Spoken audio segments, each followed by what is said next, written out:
Salam, hər vaxtınız xeyir. Gəlin hardware'nin davamını keçək. Bugünkü mövzumuz olacaq əsas giriş və çıxış qurğuları. Deməli, giriş qurğuları hansılara aiddir? Yadda saxlayın.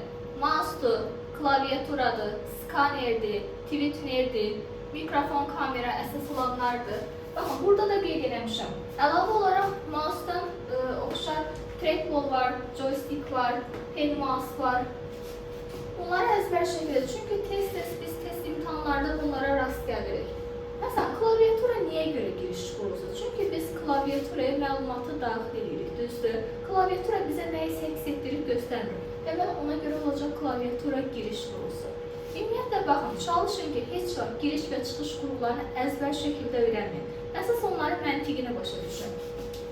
Məsələn, niyə görə skaner giriş qurğusudur? Yəqin ki, hamınız ən azından bir dəfə çap yerinə getmişsiniz, düzdür? Çap yerinə gedəndə orada skaner aparatı olur, düzdür? Tutalım ki, bu kağızdır.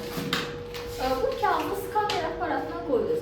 Necə? Buradakı məlumatlar kompüterə daxil olacaq.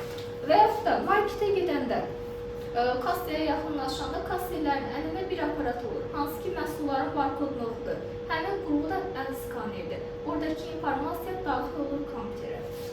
Sonra mikrofon, kamera. Tələbələrin ən çox qarışdırdığı hissə budur. Çoğu tələbə testdə düz yazır, hamısına bir dənə mikrofonu götürüb çıxış qurğusu.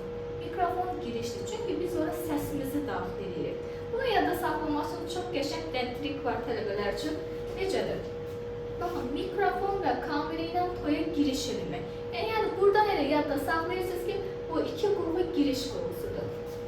Sonra mouse'dur, trackball'dur, joystick'dir, perodur. Baxın, bununla mən məlumatı kompüterə daxil edirəm. Deməli, nə olacaq? Giriş qurğusudur. Sonra gələcək çıxış qurğuları. Yadda saxlayın. Harada P ilə başlayan qurğu görsəz deməli çıxışdır. Printer, plotter, proyektor.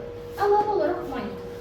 Yəni, monitoru bir insan niyə giriş qurğusu kimi fikirləşsin? Monitor çünki verilənləri əks etdirir. Biz ona nəyisə daxil edirik. Monitor olacaq çıxış qurğusu. Dinamik, yəni səs ucaldıcı, yəni bildiyimiz sada dinlədirsə, kolonkan nəzərdə tutur. Kolonkan peşlə qoşulub başlayır səsi çıxartmaq. Deməli, olacaq? Çıxış qurğusu. Eyni zamanda qulaqçıqdır. Baxın, bəzi qurğular var ki, onlar həm giriş, həm də çıxış qurğulardır. Məsələn, biri elə modemin özü. Çünki model modulyasiya və demodulyasiya proseslərini həyata keçirdir.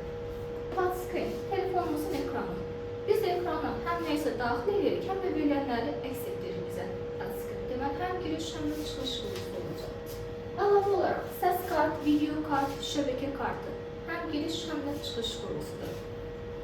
Məsələn, video kart niyə görə həm giriş, həm çıxışdır? Çünki həm videoları əks etdirir, videoları görür, həm də ki, videolar daxil ola bilir kompüterə. Deməli, həm giriş, həm çıxışdır. Bir də bizim faks qurğumuz var, artıq getdikcə çox da istifadə olunur bu qurğu. Telefon siqnalları ilə işləyir. Deməli, orada daxil edirik kağızı, eyni zamanda onun çıxarılmasına da xidmət edirik. Bu qurğuların adlarını əzbər.